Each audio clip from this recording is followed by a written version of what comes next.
कुठे गेले ते सांगू शकत नाही.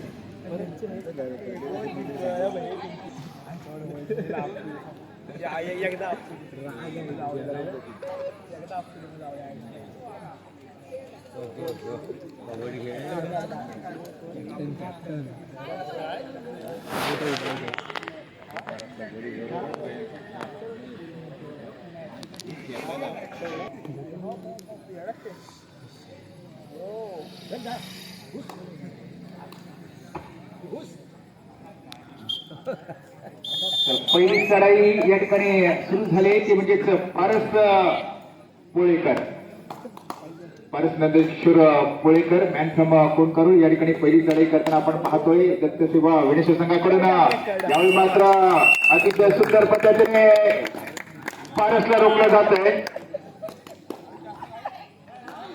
आणि संघाला पहिल्या गुणाची कमाई मिळते ती म्हणजेच आकार ओपन झाले. पुन्हा एकदा 13 नंबरची जर्सी परिधान केलेला खेळाडू या ठिकाणी चढाई करतोय. लाट मारून या ठिकाणी मध्यरक्षीला टिपण्याचा प्रयत्न होता, परंतु तेवढा स्वतःचा बचाव करू शकला. तो म्हणजेच त्याला प्रत्युत्तर म्हणून या ठिकाणी 3 नंबरची जर्सी परिधान केलेला खेळाडू या ठिकाणी चढाई करतोय. तो म्हणजेच दत्तसेवा विनेश्वर संघाकडून या अगोदरच्या सामन्यामध्ये अतिशय सुंदर प्रदर्शन पाहायला मिळालं होतं दोन्ही संघाकडून. आणि म्हणूनच श्रीराम दत्तसेवा आरे आणि दत्तसेवा वेणेश्वर यांच्यामध्येच पहिली सेमीफायनलची लढत या ठिकाणी खेळताना आपण पाहत आहे. पुन्हा एकदा 13 नंबरची जर्सी परिधान केलेला हा खेळाडू वारंवार या ठिकाणी चढाई करताना आपण पाहतोय. पाहूया लाभ पोळेकर या ठिकाणी मध्यरक्षक भूमिकेमध्ये आपण पाहिलं. या अगोदर अतिशय सुंदर पद्धतीने मध्यरक्षण केलं होतं. त्याला तेवढीच संगीत साथ त्याच्या साथीदाराकडून मिळते. पुन्हा एकदा 3 नंबरची जर्सी परिधान केलेला खेळाडू या ठिकाणी पुन्हा एकदा प्रांगणामध्ये आपण पाहत आहे.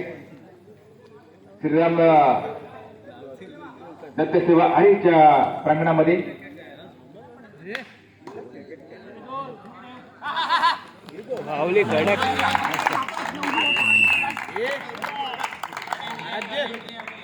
आणि संघाला एका गुणाची कमाई होते.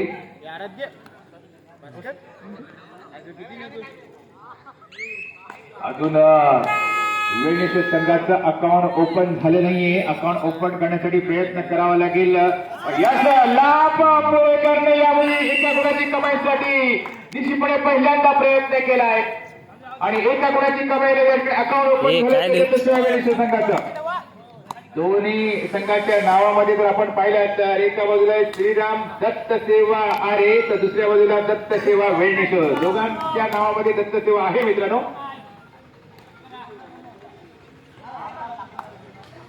पण एका ठिकाणी पुन्हा एकदा पारस अतिशय सुंदर प्रयत्न करून माघारी फिरतोय.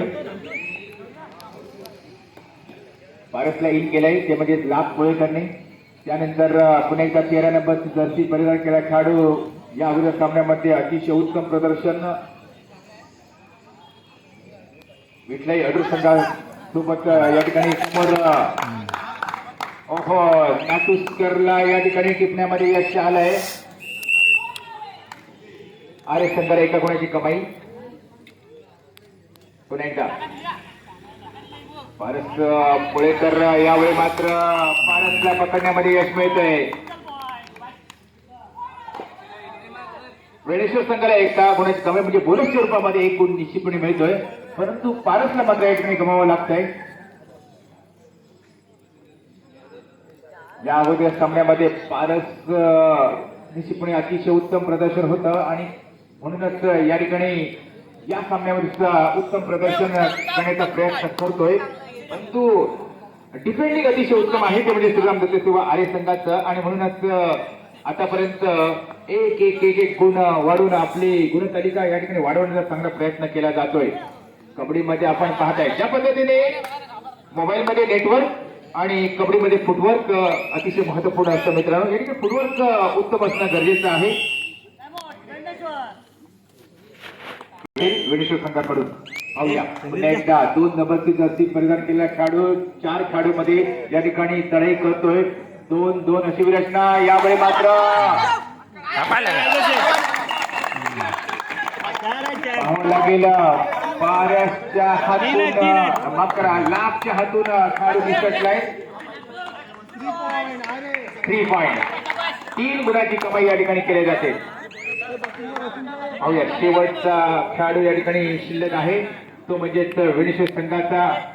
परंतु अनेक वेळा आपण पाहिलं पहिल्या हाफ मध्ये जो संघ पिछाडीवर असतो मित्रांनो तो संघ निश्चितपणे या ठिकाणी दुसऱ्या हाफ मध्येच चांगल्या गुणाची कमाई करून या ठिकाणी पुन्हा एकदा गुणतालिकेमध्येच अव्वल होण्याचा प्रयत्न करत असतो. तसं या ठिकाणी दत्तसेवा संघ करेल का हा प्रश्नचिन्ह. कारण श्रीराम दत्तसेवा आरे संघ हा अतिशय चांगल्या प्लॅनिंगने या ठिकाणी प्रयत्न करताना दिसतोय. चांगला चढाईकार असेल तर त्याला कशा प्रकारे रोखण्यासाठी प्रयत्न करावा लागेल. बोनस करण्याचा प्रयत्न होता. प्रयत्न यशस्वी की अयशस्वी पाहावा लागेल. या ठिकाणी बोनस मिळत नाहीये. आता मात्र 3 नंबरची जर्सी परिधान केलेल्या खेळाडूला या ठिकाणी अतिशय उत्तम जबरदस्त या ठिकाणी काही चढाई या ठिकाणी पाहायला मिळते. 2 गुणाची कमाई. बोनसची मागणी निश्चितपणे होती परंतु पंच बोनस नाकारतात म्हणजे 2 गुणाची कमाई या ठिकाणी मिळते. ती म्हणजेच विनिशेषचा चढाईकार. पुन्हा एकदा मोठी करण्यात ऍडव्हान्स टॅकल या ठिकाणी करण्याचा प्रयत्न झाला. थोडासा उशीर झाला होता तो म्हणजे या कोपऱ्या रक्षकाला आणि त्याचा परिणाम म्हणून 2 गुण गमावे लागत आहेत. पुन्हा एकदा तोच खेळाडू या ठिकाणी 2 गुणाची कमाई या अगोदर चढाईमध्येच केली होती. तोच खेळाडू या ठिकाणी माघारी फिरताना पुन्हा एकदा अतिशय उत्तम पद्धतीने प्रयत्न होता. परंतु आता मात्र आरे संघ सगळे खेळाडू यावेळी रोखण्यामध्ये यशस्वी होत आहेत. पुन्हा एकदा दत्तसेवा विनिशेष संघाला या सामन्यामध्ये खूप मेहनत करावी लागेल. प्रयत्न करावे लागेल जर या सामन्यामध्ये वापस स्वतःला घेऊन यायचं असेल. पुन्हा एकदा पारस पोळेकरला पाठवलं जात आहे.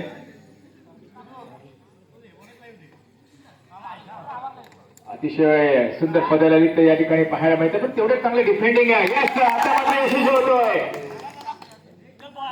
थोडस हुलकावणी दिली आणि त्याचा परिणाम म्हणून या ठिकाणी डिफेंडर मध्यरक्षकाला मोहामध्ये पडले. पारस पोळेकर पाठी पुढे कधी राहिले ना तो. आता 5 खेळाडू मध्येच पुन्हा एकदा 13 नंबरची जर्सी परिधान खेळाडू या ठिकाणी चढाई करताना पाहतोय. कोपऱ्या मध्ये नाटुस्कर आपण पाहत आहेत. त्याचप्रमाणे दुसऱ्या कोपऱ्यामध्ये आपण पाहत आहे 7 नंबरची जर्सी परिधान केलेला खेळाडू पुन्हा एकदा पारसला या ठिकाणी पाठवलं जातं. 8 नंबर जर्सी यस यावेळी मात्र पारस पुन्हा एकदा एका गुणाची कमाई करतोय. आता मात्र पारस या ठिकाणी चालायला लागला असं म्हणायला हरकत नाही. कारण ज्यावेळी एखादा खेळाडू आपल्या अतिशय उत्तम पद्धतीने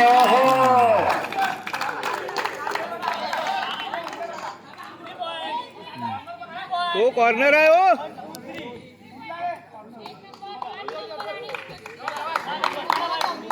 3 गुणाची कमाई.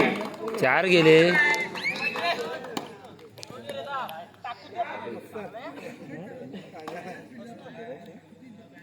पुन्हा एकदा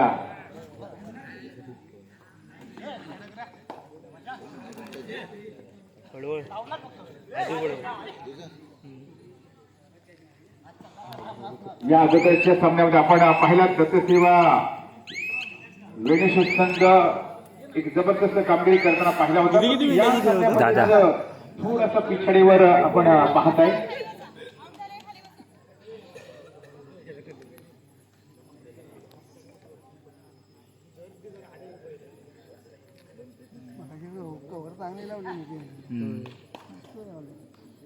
कालचे यांनी नाही वेणीच्या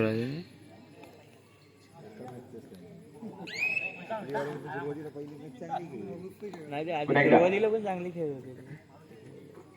एखाद्या खेळाडूला इन करण्याचा प्रयत्न करावा लागेल. या खेळाडूला अर्थातच 2 नंबरची जर्सी परिधान खेळाडू यावेळी मात्र प्रयत्न होता परंतु रायडर या ठिकाणी मैदानाच्या बाहेर जाईल.